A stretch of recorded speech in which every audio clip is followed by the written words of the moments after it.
My family ignored my graduation on purpose, so I changed everything and never returned. Nobody came to my graduation. Not my parents. Not my older sister. Not my twin brothers who'd sworn they'd be there cheering the loudest. I sat in that auditorium in my cap and gown watching every single graduate around me get swarmed by crying parents, proud siblings, grandparents holding flowers. And me? I sat completely alone, phone in hand, refreshing my messages over and over, waiting for an explanation that never came. Then finally, 20 minutes after the ceremony ended, my phone buzzed. A text from my dad: "Sorry kiddo, Jessica's art show ran late and your mom wanted to support her. The boys had practice. We figured you'd understand. You've always been the independent one. Congrats on graduating." I stared at that message until the words blurred. They'd missed my college graduation for my sister's high school art show. For years of working full-time while going to school. For years of straight A's while they funded Jessica's private art lessons and the twins' elite hockey training. For years of being told "we're so proud of you" while they proved over and over that I was the lowest priority in our family. But what they didn't know as they stood in that high school art gallery was that I'd just been recruited by one of the biggest tech companies in the world. They didn't know I'd already signed a lease on an apartment 2,000 miles away. And they definitely didn't know that in less than a year, when my app hit 10 million downloads and my face ended up in Time magazine as one of the most innovative young entrepreneurs in America, their jaws would hit the floor and it would be far too late to fix what they'd broken. If you're watching this right now, drop a comment and let me know where you're viewing from. I want to know I'm not the only one whose family treated them like they were invisible until it was too late. My name is Marcus Chen, and I'm 23 years old. I grew up outside Seattle, Washington, with my parents Raymond and Helen, my older sister Jessica who's 26, and my twin brothers Tyler and Connor who are 19. We looked like a successful upper-middle-class family. My dad was a dentist with his own practice. My mom managed commercial properties. We had a big house in a nice neighborhood, went on ski trips every winter, had memberships at the country club. What nobody saw from the outside was how I'd become the forgotten child in a family of stars. Jessica was the artistic prodigy, painting and sculpting since she was 5.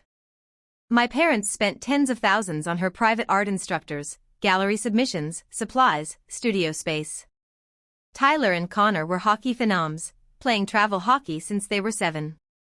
My parents paid for elite coaching, equipment that cost more than most people's cars, tournament fees across the country. And then there was me. The middle child.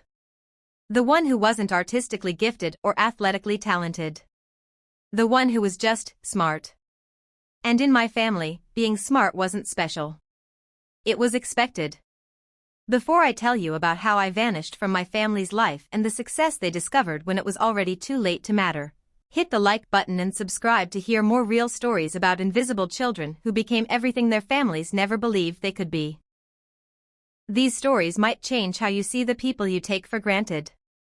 Growing up, the disparity was constant. When Jessica wanted to attend a summer art intensive in Florence, my parents paid $15,000 without hesitation. When I asked for a $500 laptop for coding classes, my dad said, "Use the family computer in the living room. That's what it's there for." When Tyler and Connor made the Elite Hockey League, my parents restructured their entire lives around the boys' schedule. For practices a week, games every weekend, tournaments in different states. My mom quit her full-time job to become their team mom, coordinating travel and logistics. My dad adjusted his dental practice hours to never miss a game. When I made the state science fair finals, my mom said, "That's wonderful, honey. When is it?" I told her it was Saturday at 10 a.m. She checked her phone and frowned. "Oh, that's the same time as the boys' championship game. Can someone else take you?" I was 15 years old. I took the bus by myself. I competed in the state finals alone. I won 3rd place. Nobody from my family saw it happen. When I got home with my ribbon, Jessica was showing my parents photos from her latest art show, and the twins were celebrating their hockey win. Nobody asked about my competition. "How'd it go?" my dad asked during dinner, like it was an afterthought. "I got third place in the state." "That's great," my mom said, already turning back to Connor. "Now tell us more about the winning goal."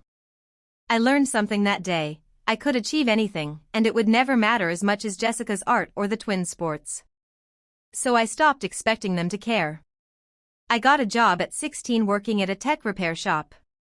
The owner, a guy named Dennis, saw something in me. "You've got a natural understanding of systems," he said after watching me fix a complicated motherboard issue. "You ever think about coding?" I hadn't, but Dennis lent me books. I taught myself Python, then JavaScript, then everything I could get my hands on. I spent every free hour learning, building, creating. While my family attended Jessica's gallery openings and the twins tournaments, I was in my room coding. By the time I was 18, I'd built my first app. It was simple, just a tool for organizing study groups, but it worked. A few hundred people downloaded it. I made $200 in ad revenue. It wasn't much, but it was mine. My parents didn't notice. They were too busy preparing for Jessica's college applications to art schools and getting the twins ready for hockey showcases. I applied to colleges on my own. I got into the University of Washington's computer science program with a partial scholarship. My parents were pleased but not excited. "That's good," my dad said. "Practical degree. You'll be able to get a job." Jessica got into the Rhode Island School of Design, one of the most prestigious art schools in the country. My parents threw her a party, invited 50 people, cried tears of joy. They paid her full tuition, $65,000 a year. They bought her a car to take to Rhode Island. They helped her furnish her apartment. For me? They said they'd help with what my scholarship didn't cover, but I'd need to take loans for the rest. "You're going to a state school," my dad said. "It's not that expensive. You can work part-time to cover living expenses." So I did. I worked 30 hours a week at a tech startup downtown while taking a full course load. I graduated in 3 years instead of 4 because I took summer classes to save money. I maintained a 3.95 GPA. I built 3 more apps, each more sophisticated than the last. My family came to one of my college presentations once. I was showing a prototype for an app that would revolutionize how small businesses manage inventory. It was the culmination of 2 years of work. My professor had invited industry professionals. There were potential investors in the room. My parents showed up 45 minutes late because Jessica had called with an emergency about an art piece that wasn't drying properly. They sat in the back, checked their phones the entire time, and left immediately after without speaking to any of the industry people who wanted to meet my family. "Sorry we had to rush out," my mom texted later. "Jessica really needed us. But your presentation looked good from what we saw." They saw maybe 10 minutes of a 90-minute showcase that could have changed my career trajectory. I stopped inviting them to things after that. Senior year, everything changed. I'd been working on an app for the past year, something different from anything I'd done before. It was a tool that used AI to help people with anxiety and depression track their mental health patterns and connect with resources. I'd built it after watching my roommate struggle with finding the right therapist and medications. I entered it into a national competition for student entrepreneurs. Out of 2,000 submissions, mine made it to the finals. The finals were in San Francisco, with judges from Google, Apple, Facebook, and major venture capital firms. I didn't tell my family. Why bother? They'd find a reason not to come. I flew to San Francisco on money I'd saved from my job. I presented my app to a room full of tech industry giants. And I won. First place. $100,000 in prize money. But more importantly, 3 different companies wanted to talk to me about acquisition or hiring. One of those companies was Atlas Technologies, one of the biggest tech firms in the world. Their recruiter took me aside after the awards ceremony. "We want to bring you on board. Not as an entry-level developer. As a product lead. We'll give you resources to develop your app further under our umbrella, and we want you working on other projects too." Starting salary is $140,000, plus equity, plus bonuses. I was 22 years old, still technically a college student, and I'd just been offered a job that most people work 10 years to achieve. There's one thing, the recruiter said. The position is in Austin, Texas. We need you to relocate. Can you do that? Yes, I said immediately. Absolutely yes. I flew back to Seattle knowing my life was about to completely transform. I had 1 semester left before graduation. I'd finish my degree, then disappear to Texas and start the life my family had no idea I was capable of building. I didn't tell them about the competition, the win, or the job offer. What was the point? They were too busy with Jessica's graduate school applications and the twins' junior year hockey season. My graduation approached. 1 month out, I mentioned it at Sunday dinner. My graduation is May 12th at 2 p.m. I wanted to make sure you all had it on your calendars. May 12th, my mom repeated, checking her phone. What time did you say? 2 p.m. Oh. Her face fell. That's the same day as Jessica's senior art show. It's her final gallery exhibition before she graduates. We've had it on the calendar for months. What time is Jessica's show? It starts at noon and goes until 6. We need to be there for the whole thing. It's the most important show of her academic career. Professors will be there, potential gallery representatives, buyers.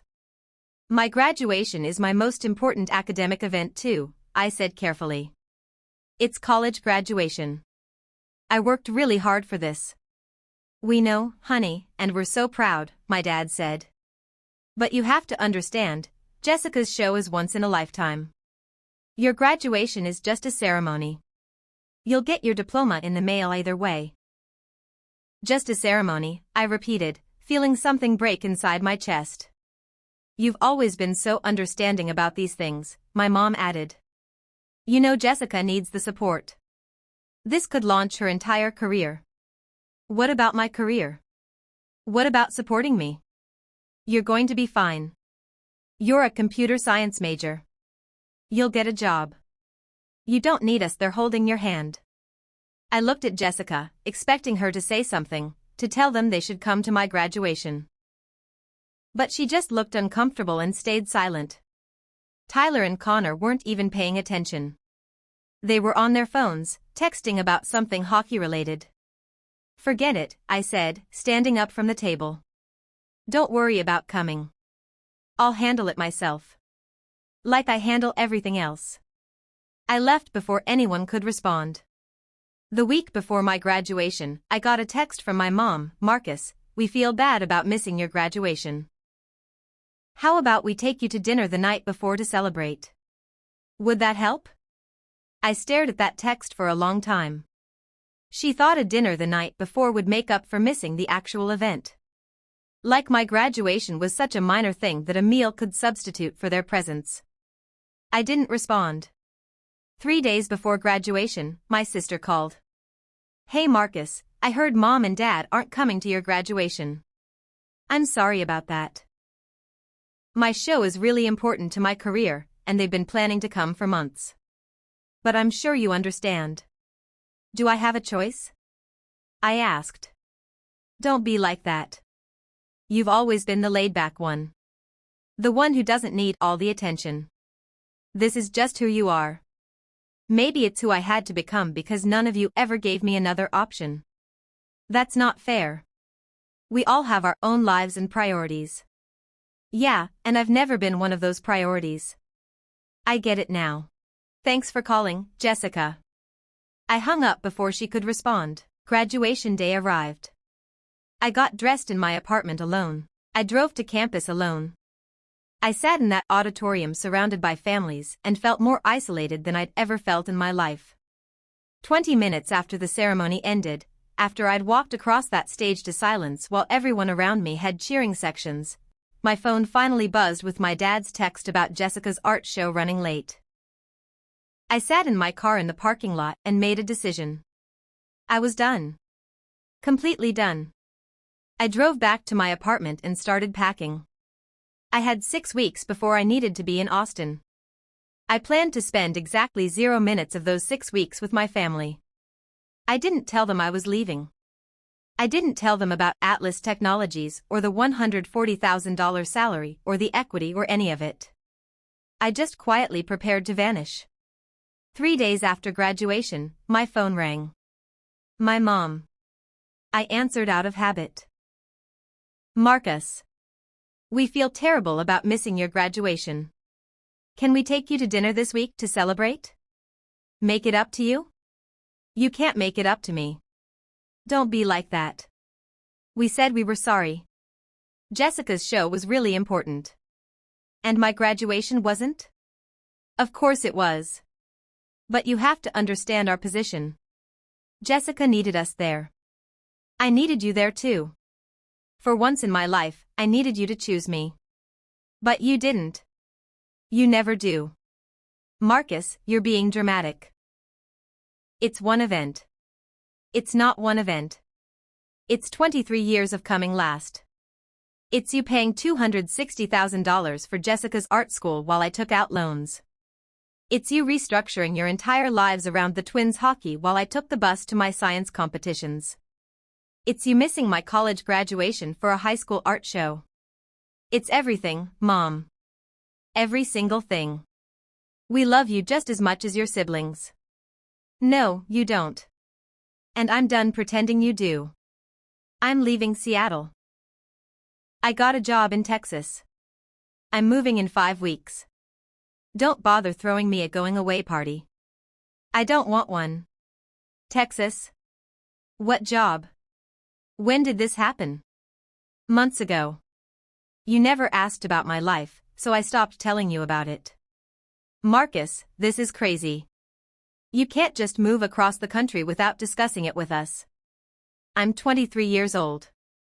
I can do whatever I want. And what I want is to build a life somewhere that doesn't constantly remind me I'm not as important as Jessica's paintings or the twins' hockey. You're being selfish. Good. I'm glad I'm finally being selfish. Because being selfless just meant being invisible. I hung up.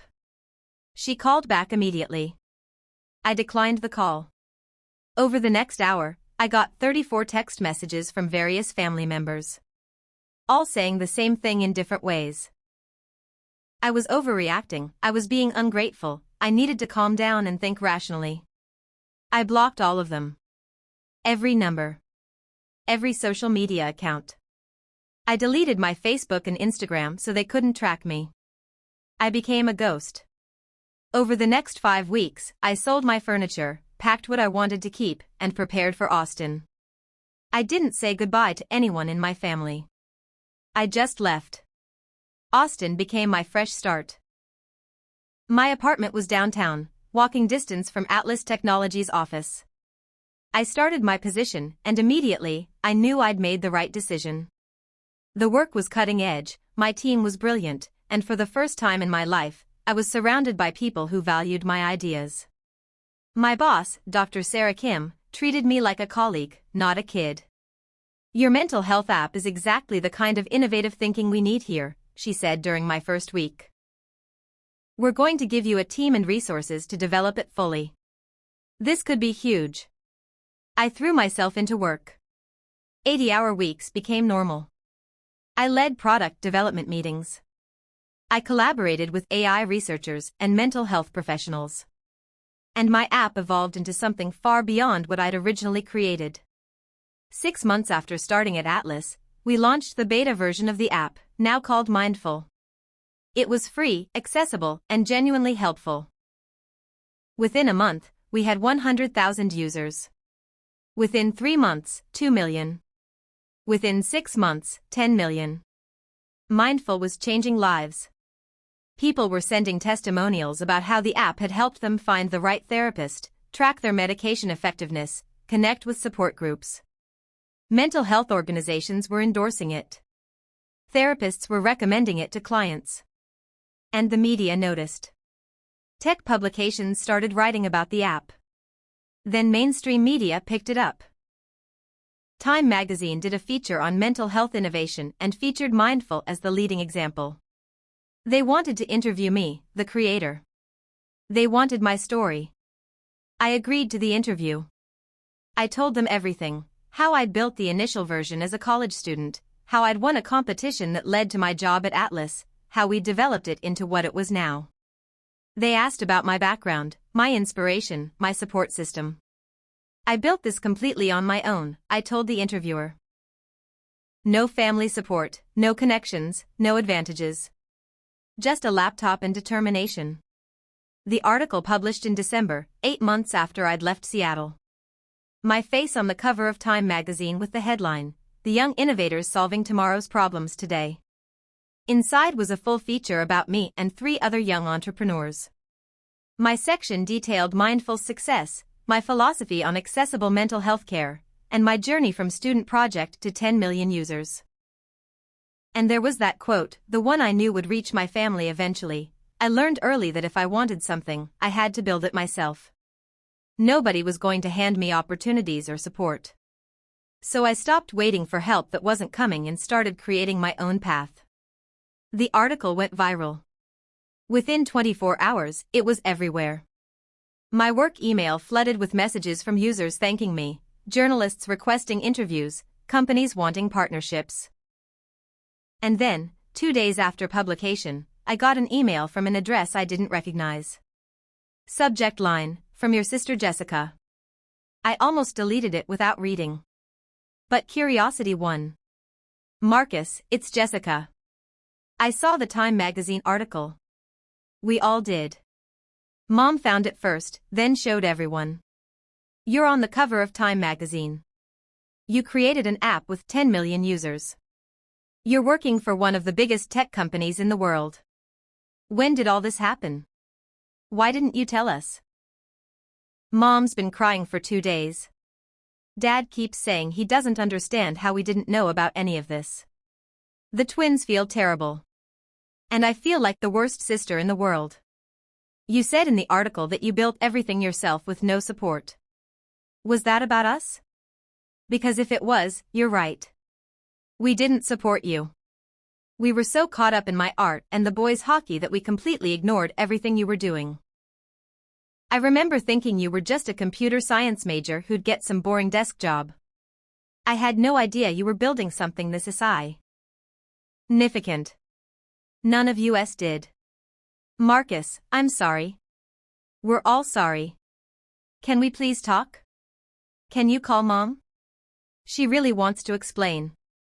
Jessica. I read the email 3 times. Then I deleted it without responding. But Jessica's email was just the beginning. Over the next week, my inbox filled with messages from extended family, family friends, people I'd gone to high school with. All saying the same thing: "Congratulations, I had no idea, you must be so proud." And from my immediate family? Radio silence after Jessica's email.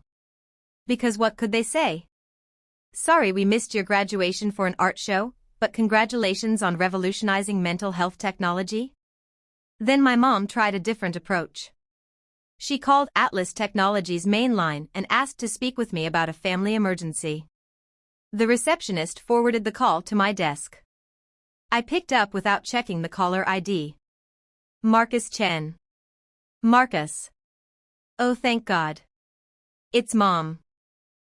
They wouldn't put me through unless I said it was an emergency. I closed my eyes. There's no emergency, is there? We need to talk. You can't just cut us off like this. We're your family. You made it very clear I'm the least important member of this family. I accepted that reality and acted accordingly. That's not true. We love you. You love the idea of me. But you've never actually valued me or my accomplishments. You missed my graduation for Jessica's high school art show, Mom. That told me everything I needed to know. We made a mistake. We should have been there. But Marcus, you just disappeared. You moved to Texas and didn't tell anyone. We had no idea you were doing all this amazing work. You never asked. In 4 years of college, you never once asked what I was working on or what my plans were. You were too busy with Jessica and the twins to notice I was building something significant. Because you never told us. I stopped telling you things when I realized you didn't care. Why would I share my successes with people who couldn't even show up to my graduation? Can we please see you? Can we come to Austin? Or you come back to Seattle? We need to fix this. There's nothing to fix, Mom. This isn't a problem with a solution. This is just reality. You have 3 children you care about. And then you have me. I've accepted that. I've built a life that doesn't require your validation or support. You should be relieved. Now you can focus on Jessica and the twins without feeling guilty about forgetting me. Marcus, please. I hung up. Then I called the receptionist. If anyone claiming to be my family calls again, don't put them through. Tell them I'm unavailable. Understood, Mr. Chen. My father tried next. He sent a letter to Atlas's office address. Physical mail with a Seattle postmark. I opened it at my desk after everyone had left for the day. Marcus, your mother is heartbroken. Your sister feels terrible. Your brothers keep asking what they did wrong. And I'm sitting here trying to figure out how we let this happen. I've read the Time magazine article 5 times. I've looked at your app, downloaded it, seen what you built. It's remarkable. You're remarkable. And somehow, we missed all of it. You're right about your graduation. We should have been there. Jessica's art show shouldn't have taken priority. We made a terrible choice, and we've regretted it every day since. But Marcus, what you said in that article about having no support, that's not entirely fair. We raised you. We fed you and housed you for 18 years. We paid for part of your college. We did support you, just maybe not as much as we supported your siblings. That doesn't mean we didn't care. Can we please talk? Can you give us a chance to explain? Can you let us be part of your success now, even if we weren't there for the beginning? We're proud of you. We've always been proud of you. We just didn't show it the way we should have. Dad. I read that letter twice. And both times, I felt the same thing, too little, far too late. They were proud now because I'd made it impossible to ignore me. Proud because I was on the cover of Time magazine and had created something successful. Proud because their friends were asking why they hadn't mentioned their son was a tech innovator. But they weren't proud enough to come to my graduation. They weren't proud enough to ask about my life when I was just a computer science student with dreams and potential. They were only proud now that the world had validated me first. I put the letter in my desk drawer and didn't respond. 3 weeks later, my brother Tyler called me. Somehow he'd gotten my new number, probably from someone at my old apartment complex or a former classmate. Marcus, please just listen, he said when I answered. I know you're mad at all of us. You have every right to be. Connor and I have been talking, and we realized we were terrible brothers. We were so focused on hockey that we didn't pay attention to anything you were doing. We took you for granted. We assumed you'd always be there at family dinners and holidays, and we never thought about what you might be dealing with or achieving. That Time article, man, we had no idea. You created something that's helping millions of people. That's insane. That's bigger than anything any of us have done. And we missed all of it because we were too selfish to pay attention. I'm sorry, Marcus. Connor's sorry too. We want to make things right. Can we visit you in Austin? Can we take you to dinner or something? Just let us try to fix this. I was quiet for a long time. Tyler waited, not pushing, just breathing on the other end of the line. You were 16 when I won 3rd place at the state science competition, I finally said. Not one person in our family came to watch me compete. You all went to your hockey championship instead. When I got home with my ribbon, nobody asked how it went until middle of dinner, and even then it was an afterthought. That was the moment I realized I'd never be as important as your hockey or Jessica's art. I was 15 years old, Tyler. And I knew, without question, that my family didn't value me the same way they valued you 3. Marcus. You want to make things right? You can't. Those moments are gone. The graduation is over. The science fairs are over. The college presentations are over. All the times I needed my family to show up, you didn't. And now I don't need you anymore. I built something incredible, and I did it completely alone. That's not something to apologize for. That's just reality. So you're never coming back? We're never going to be a family again? We were never the family I needed. I'm just done pretending we were. I hung up before he could respond. 4 months after the Time article, my app hit 25 million users. Atlas offered me a promotion to VP of Product Innovation at age 24. My salary jumped to $350,000 plus equity that was worth over $1 million. I bought a house in Austin. I was living a life I'd barely imagined possible 2 years earlier. And I was happy. Genuinely happy. Not the happiness that comes from spite or revenge, but real contentment. I loved my work. I loved my team. I loved waking up every morning knowing I was making a difference. Then, on my 25th birthday, a package arrived at my house. Seattle return address. My mother's handwriting. Inside was a photo album. Pictures from my childhood that I'd never seen. Me at various ages, birthday parties, school events, family vacations. There was a note attached. Marcus, I found this album while cleaning the attic. I'd forgotten it was there. Looking through these photos, I saw something I'd been blind to while it was happening. In every picture, you're slightly separate from the group. At the edge of the frame. A step behind your siblings. Always there, but never quite included. I saw it in your face too. You were always watching us, waiting to be seen. And we never looked closely enough to notice. You were right about everything. We treated you like an afterthought. We made you invisible in your own family. And by the time we realized what we'd done, you were gone. I'm not sending this to make you feel guilty or to manipulate you into calling. I'm sending it because I want you to know that I see it now. I see what we did to you. I see the child we failed. And I'm sorry. I know sorry isn't enough. I know nothing I say or do will change the past. But I need you to know that we lost something precious when you left. We lost you. And that's on us. Not on you. You did exactly what you needed to do. You saved yourself from a family that wasn't giving you what you deserved. I'm proud of you. Not because of Time magazine or your app or your success, though those things are incredible.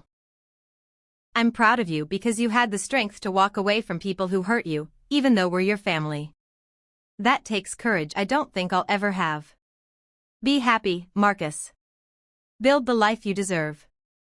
And know that wherever you are, whatever you achieve, there's a mother in Seattle who will always love you, even if she has no right to anymore. Mom. I read that note 5 times. I looked through the photo album. She was right. In every picture, I was separate. The outsider in my own family. I didn't call her. But I kept the album. 6 months later, I got a message on LinkedIn from Connor. Just one line. Saw that Forbes named you one of the 30 under 30 in tech. Congrats, brother. You deserve it. I'm proud of you even if I don't get to tell you that in person. I didn't respond, but I didn't block him either. Now, 2 years after walking alone out of that graduation ceremony, I'm 25 years old. I'm a VP at Atlas Technologies. My app has 40 million users and has been featured in mental health campaigns worldwide. I own a house in Austin. I have a team of brilliant people who respect my vision and leadership. I have no relationship with my parents or Jessica. Limited contact with Tyler and Connor, who occasionally send messages I sometimes read but rarely respond to. The family that ignored my graduation no longer has access to my life, and I'm at peace with that. Last month, I was invited to give a keynote speech at a tech conference in Seattle. My first time back in the city since I left. I debated whether to go, but ultimately decided my family didn't own Seattle. I could be there without seeing them. The day of my speech, I walked onto that stage in front of 3,000 people and talked about mindfulness development, about accessible technology, about building something meaningful in a world that often prioritizes profit over purpose. Afterward, during the networking reception, someone tapped my shoulder. I turned around expecting another tech professional. It was my mom. She looked older than I remembered. Tired. She wasn't trying to ambush me or make a scene. She just stood there, tears in her eyes. "I'm not here to bother you," she said quietly. "I just wanted to see you in person one more time. To see the man you became. You were incredible up there, Marcus.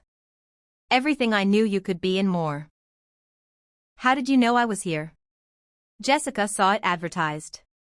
She told us. We didn't plan to come, but I couldn't help myself." "I'm sorry. I'm leaving now. I needed to see you." She turned to walk away. "Mom." She stopped. "Thank you for the photo album. I kept it." She nodded, wiping her eyes. "That's more than I deserved." Then she left, and I let her go. I don't know if I'll ever have a relationship with my family again. Maybe someday, in some limited capacity. Maybe never. What I do know is this: I don't regret leaving. I don't regret cutting them off. I don't regret building this life alone. Because here's what I learned from the family that ignored my graduation: sometimes the people who are supposed to see you will be blind to your value until the world forces them to look. And by then, it's too late. The version of yourself that needed their validation is gone. The person you've become doesn't need them anymore. My family chose Jessica's art show over my college graduation. I chose myself over their dysfunction. They lost a son and brother who would have given anything for their attention. I gained freedom, success, and self-respect. I built a life from nothing, with nobody's help. And that life is more valuable than any relationship with people who couldn't bother to show up when it mattered. Sometimes walking away isn't cruel. Sometimes it's the only way to save yourself.